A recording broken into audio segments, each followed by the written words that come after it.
Hello friends, welcome to learn services. This is Ram Soni. MPPSC ने MPPSC 2022 mains के exam date को postpone कर दिया है। पहले एग्जाम होने थे 30 अक्टूबर 2023 से, लेकिन अब ये एग्जाम होगा 26 दिसंबर 2023 से। तकरीबन तकरीबन कह सकते हैं कि 2 महीने एग्जाम डेट को पोस्टपोन कर दिया गया है। प्रेजेंट टाइम में आज की डेट से देखें तो तकरीबन तकरीबन आपके पास 2.5 महीने का टाइम है। तो 2.5 महीने में अपनी प्रिपरेशन को और ही बेहतर कर सकते हैं। तो आज हम स्ट्रेटेजी डिस्कस करेंगे कि हमें स्ट्रेटेजी क्या फॉलो करना चाहिए, अब हमारी रणनीति क्या होनी चाहिए। लेकिन उससे पहले कुछ फ्रेंड्स के सवाल थे, चूंकि कुछ उड़ती खबरें हैं कि एमपीपीएससी 2023 प्रीलिम्स शायद वो भी पोस्टपोन हो सकता है। चूंकि 2022 मेंस पोस्टपोन हुआ है, तो क्या उस पर भी असर पड़ेगा? देखिए, उसकी कोई वजह नज़र नहीं आ रही है। 2022 मेंस के लिए तो बहुत सारी वजहें थी। चूंकि इलेक्शन के दौर में होना है एग्ज़ाम, तो उसमें बहुत सारे कॉम्प्लिकेशंस थे।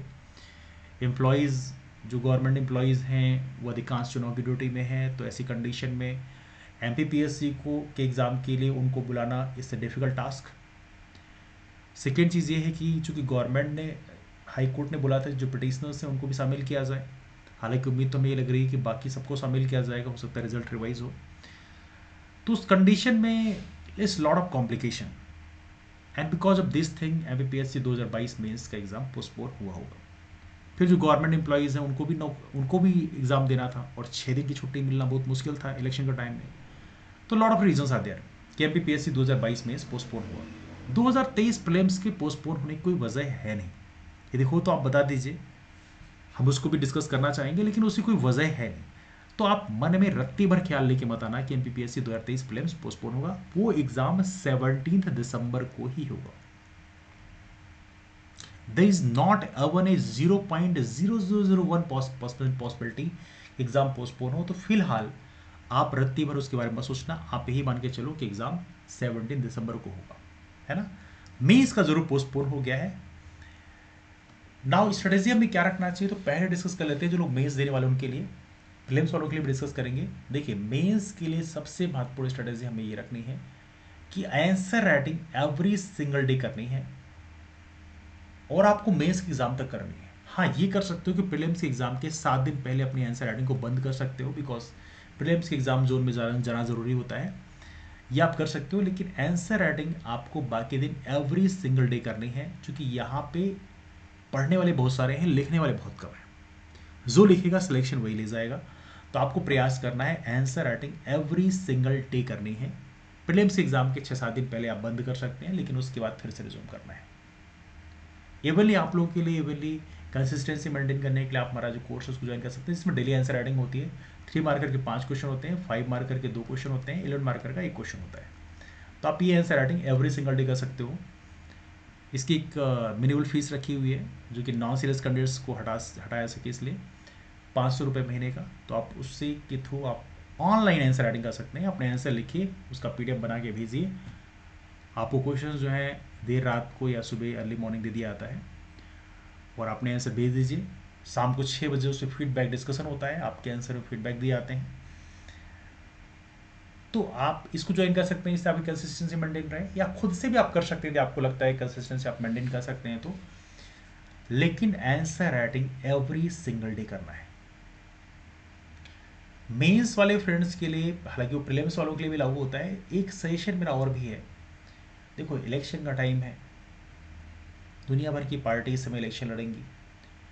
आपके घर में भी कोई हो सकता है मतलब आई मीन इलेक्शन में बहुत ज़्यादा इंटरेस्ट रखता हो। अब आप पीएससी की तैयारी कर चुके हैं, तो आपके पास नॉलेज बेस तो ही है, लेकिन आप अननेसेसरी डिस्कशन में पार्टिसिपेट मत करना। यदि आप सिलेक्शन लेना चाहते हो तो आप अननेसेसरी डिस्कशन में पार्टिसिपेट मत करना। क्योंकि किसी से भी आप 5 मिनट भी आर्ग्यूमेंट करते हो ना, डिस्कशन करते हो, वो पूरा दिन घूमता है आपके दिमाग में कि हाँ मैंने उसको ये बोला था, मुझे ये बोलना चाहिए, तो ये होता, ऐसा होता, वैसा होता। बिल्कुल पार्टिसिपेट मत करना। बस यही संयम है जो बहुत ज़रूरी है। एग्ज़ाम सिलेक्शन लेने के लिए सबसे बड़ा संयम यही ज़रूरी है कि आप अपने अननेसेसरी डिस्कशन में पार्टिसिपेट मत करना, वरना पूरा डायरेक्शन ही चेंज हो जाएगा आपका। तो ये 2 काम करना है, answer writing every single day करनी है, अननेसेसरी डिस्कशन में पार्टिसिपेट नहीं करना है। आप बिल्कुल एग्जाम में माहौल में हो जाओगे और आपके चांसेस बहुत ज़्यादा हो जाएंगे। प्रीलिम्स वाले फ्रेंड्स के लिए भी एडवाइस है, एक तो आपको करना ही अननेसेसरी डिस्कशन में पार्टिसिपेट नहीं करना है, और दूसरी चीज़ ये है कि आपको 2 तरह की किताबें लेके आनी है, थ्योरी किताब, एक प्रैक्टिस के लिए। थ्योरी यदि आपके पास नोट्स हैं तो कोई ज़रूरत नहीं है। प्रैक्टिस के लिए हम लोग क्या करते हैं कि क्वेश्चंस लगाते हैं और उसके बाद उसको दोबारा देखते नहीं। मतलब आप करते होंगे वो आप में से कुछ लोग, दैट्स फाइन, लेकिन बहुत सारे लोग, मेजॉरिटी ऑफ लोग कंडीशन ये होती है कि एमसीक्यू प्रैक्टिस करते हैं लेकिन उसको दोबारा फिर नहीं देखने आते। उनको लगता है हाँ एक बार प्रैक्टिस कर लिया, अब उसको देखने की जरूरत है, लेकिन उसको दोबारा देखा करो, क्वेश्चन टिक कर लिया करो जो लगे कि हाँ ये थोड़ा इंपॉर्टेंट है, इसमें थोड़ा सा हमें एक्स्ट्रा चीज़ें मिल रही हैं, उसको टिक कर लिया करो, उसको दोबारा देखा करो, बहुत ज़रूरी है। It's a very important exercise. Test series भी आपने किसी की लगा रखी है तो उस टेस्ट सीरीज को प्रॉपर तरीके से आप 3-4 बार देखो, रिवाइज किया करो, उससे आपको बहुत सारा बेनिफिट मिलेगा। तो कुछ काम आपको करना है, और आपने जो पढ़ रखा है, आपकी नोट्स जो बनी हुई है, या जिस किताब को भी आपने रेफर कर रखा है, उसी को बार बार रिवाइज करिए। दुनिया भर के 1000 कंटेंट आएंगे कि हाँ ये मेरा पढ़ लो, मेरे बहुत सारे क्वेश्चन आए थे, कहीं कुछ नहीं है। हर किताब से लगभग 80-90% क्वेश्चन आ जाते हैं, 80% क्वेश्चन तो मान के चलो आ ही जाते हैं, जो भी किताब आप स्टैंडर्ड बुक्स रेफर करते हो। हाँ कुछ किताबें कुछ क्वेश्चन नहीं मिलते, इक्का दो क्वेश्चन किसी की इस किताब में मिल जाते हैं, किसी उस किताब में, बट उससे बहुत ज़्यादा फर्क नहीं पड़ता। आप यदि इतना भी करके ले जाओगे जो आपने किया है, उसी को बार बार रिवीजन करोगे, तो आपके सिलेक्शन की चांसेस बहुत ज़्यादा हो जाएंगे, है ना। तो अब डिस्कशन ज़्यादा नहीं करते हैं। यदि आप लोगों के पास फर्दर कोई डाउट्स हैं तो आप नीचे कमेंट करके पूछ सकते हैं। इसके अलावा टेलीग्राम ग्रुप है रामसोनी एमपीपीएससी, वहाँ भी पूछ सकते हैं। हमारे एमपीपीएससी प्रीलिम्स के बैचेस हैं, उसको ज्वाइन कर सकते हैं। आंसर राइटिंग का जो बैच उसको ज्वाइन कर सकते हैं। एक एथिक्स का बैच लॉन्च किया गया है, आप उसे ज्वाइन कर सकते हैं हिंदी मीडियम में। तो जो भी ज्वाइन करना चाहते हैं आप कॉल कर सकते हैं उसके लिए, हमारे दिए गए नंबर पे। नंबर है 8826033084।